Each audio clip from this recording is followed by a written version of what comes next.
Why do you think so many people get really excited right after Christmas? They say, okay, this is going to be the year. I'm going to lose weight. I'm going to eat better. I'm going to da da da da da da da da da da. I want to hear what you have to say as to why people who have that much motivation, they put it into action starting January the 1st. And then by mid-January or at the latest mid-February, they fail miserably. What's your theory as to why you think that happens? And I'll definitely come to your comments here in just a minute. But the struggle for your health is not a battle between you and the scale or you and the brownies. Excessive weight is a symptom, Mark writes, not laziness, not stupidity, not a lack of discipline, but of a food system that thrives on pushing you junk. Think about your entire life. Think about all the imagery that you have seen promoted to you on television. Think about all of the food marketing in grocery stores when you've walked in. Think about food culture in general. Anywhere you see food being served, it's almost always some form of crap. I remember going to the carnival when I was a kid, and the big thing was the funnel cakes. And then as I got older, and I guess the past 15, 20 years, it's been like deep frying things like the deep fried Oreo cookie, the deep fried banana, they deep fried everything. And so you see that kind of thing, and what it has done is normalize those things as food. Those things were never food. And so people have gotten a distortion of what food is. But I love that he's pointing out, it's not you against the scale and you against the crappy garbage food that you eat. Your excessive weight on your body is actually a symptom, not of laziness, not of your stupidity, not of a lack of discipline, which is what culture tells us all the time. Oh, if you're fat, you're lazy, you're stupid, and you don't have any self-discipline. If you only had those things, you wouldn't have the weight on your body. But he's underscoring that the food system itself thrives on pushing you junk. The struggle is real.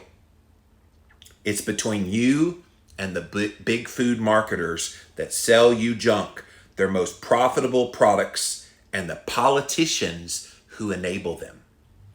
Guys, whether you know it or not, there is a very seedy relationship between the big money that is made from these processed junk foods, which pretty much is some derivative of wheat and grains, some derivative of sugar and sugar-like products, and some derivative of a vegetable oil. 3 very inexpensive, highly profitable items to put in crappy garbage. They put it in there, and what costs them pennies to make, they make dollars off of every penny that they make. And it adds up to billions upon billions upon billions of dollars, which is why when they set up a new junk food, not only do they put the money that they potentially think they're going to make into the product itself to make it look as pretty as possible.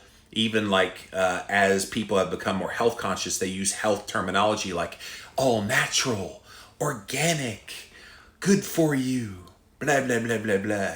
I think the funniest one was when I saw Fruit Loops. And on the front of the packaging, it says, a good source of vitamin D.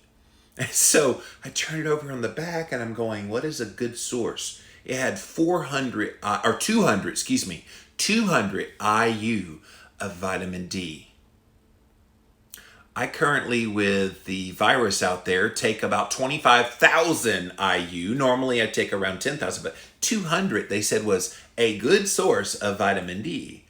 They're just playing the game, guys. And these marketers, they are very, very good. They know how to push the buttons. Yes, Joshua says heart healthy.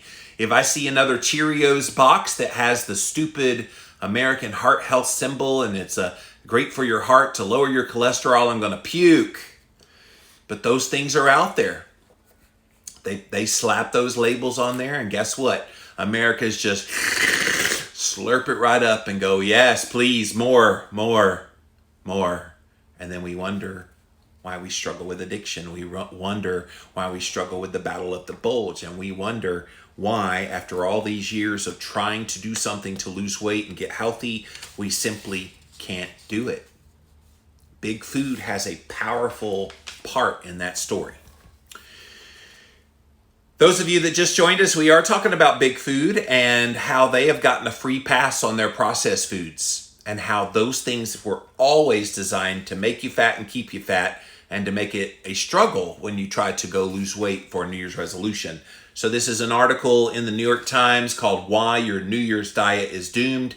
The author, Mark Bittman, has an upcoming book called Animal Vegetable Junk. So we're reading from his op-ed piece in the New York Times. The war began in earnest in the second half of the 20th century with the development of what we now call ultra-processed foods. So the second half of the 20th century was 1950s on. So we had just come out of World War II, and they were trying to figure out ways to ramp up manufacturing, to bring back jobs to America, and da-da-da. So I think big food companies had a good heart about the why. Unfortunately, profitability wasn't the only thing they needed to pay attention to.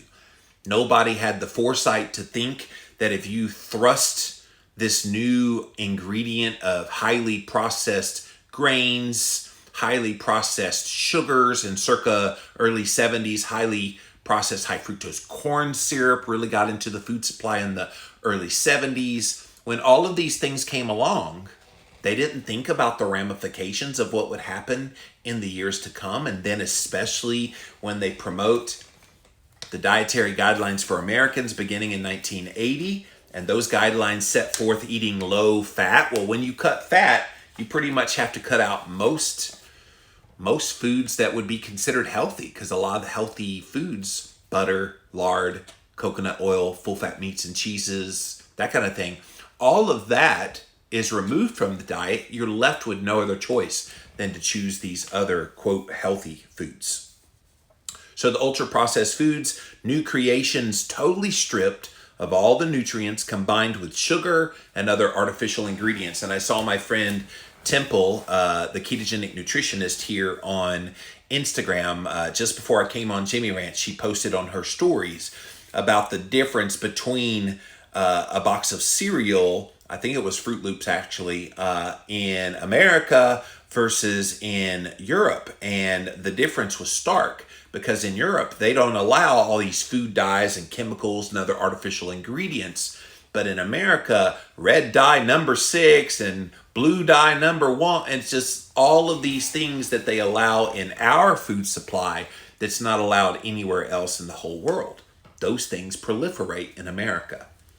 These are products that, as the Brazilian scientist Carlos Monteiro and his colleagues say, contain ingredients that are, quote, never or rarely used in kitchens, end quote. So if they're putting things into our food, I just hate calling processed foods food, because it's not food to me. Crappy garbage is definitely what I call it. If they don't even use it in kitchens, why are we eating it? I'll tell you what, like sometimes I will get things from vendors that will just send me stuff unsolicited. And the first thing I do is open it up and throw it to my backyard chickens. And if my backyard chickens won't even touch it, that's kind of my telltale sign of, yeah, I'm not going to put that in my mouth. Now, sometimes it's got legit ingredients, but if it's truly a good product, they will eat the crap out of it. But if they don't, they don't. The development of these ultra-processed foods wasn't inevitable, and it certainly wasn't progress.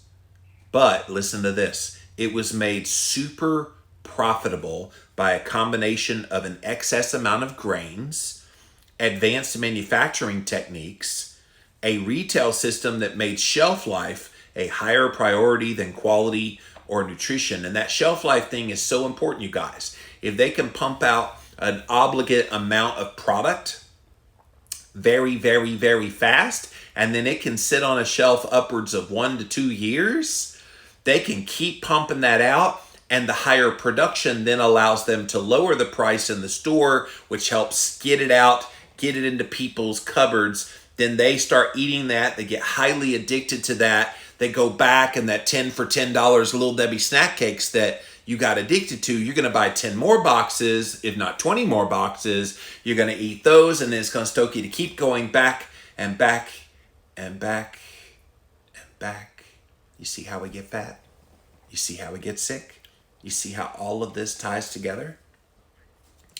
And a general failure to limit corporate consolidation. And I posted in promoting this particular Jimmy Rants today on my stories and on my social media pages, I posted a picture of the 10 companies. Guys, if you didn't know this, listen up.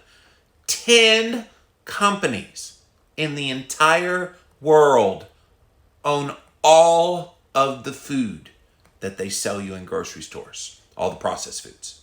10 companies. Big names. You would know them. Nestle. I could go down the line. But you can look up that graphic. Just look up food companies around the world, and you'll see a graphic on Google Images. It's disgusting. 10 companies own everything. And so they've conglomerated and consolidated all these food companies. Even the weight loss companies, guys. Slim Fast is owned by a junk food company. Almost every single thing out there that's consumable other than real food is owned by one of these 10 companies. It's gross. The dominance of these ultra-processed foods took hold during the 70s. Guess what? I was a little bitty munchkin in the 70s. And little did I know what was being set up for me. So the junk food companies ramped up in the 70s. Along comes the dietary guidelines for Americans in 1980. I remember being an elementary school student and having to memorize that dietary guidelines. And all the food companies were like, oh boy, we got these guidelines now telling people to eat, 8 to 12 servings of grains a day. So let's accentuate, oh, it's made with healthy whole grains. And that's where that whole mantra came from. And it became so much a part of our lives. And so my mama was the queen of low-fat diets. She went on low-fat diet after low-fat diet, eating basically plastic, garbage, cardboard stuff. And it was gross-tasting food because it had no fat in it. And then all these junk foods were out there. And it just became a part of Americana. The whole westernized food thing, there's the genesis of it. So when they did that, the ultra-processed foods taking hold in the 70s, the gradual piling on of work and the resulting lack of personal time. So people started working more. They didn't really take vacations. A lot of things happened. And it made real home cooking difficult or impossible. So remember, this happened in the 70s, headed into the 80s. And this is where the turn happens. Look at every graphic of chronic disease that has taken place in America. When did it start to go up and up and up with type 2 diabetes, obesity, heart disease? It was 1980. And so a combination of this promotion of ultra-processed, highly addicted foods, also having this dietary guidelines for Americans promoted to people to eat less fat and eat more grains, it was a recipe for disaster. And here we are in 2021, 40 years later, over 40 years later, and we're still dealing with the ramifications of that. So if you went on a New Year's resolution to lose weight, you're only going to get so far because these foods are designed to make you fat and sick and keep you fat and sick. Nowadays, more than half of our total calories come from ultra-processed foods. Well, they don't come from most of our diets because we don't eat those things anymore. Although I would warn you about if you're keto, about the processed foods that are in the keto world. Like those things count as well. Some people say, well, it's made with almond flour. That's legal. Yeah, on occasion, I suppose. But you kind of set yourself up for if you take a bite of that. Does it stoke something in your brain to want to go back to those ultra-processed foods? Like it's something to just know thyself, know how you respond. And if you can have those things and it be on occasion and not be a big deal to you, great.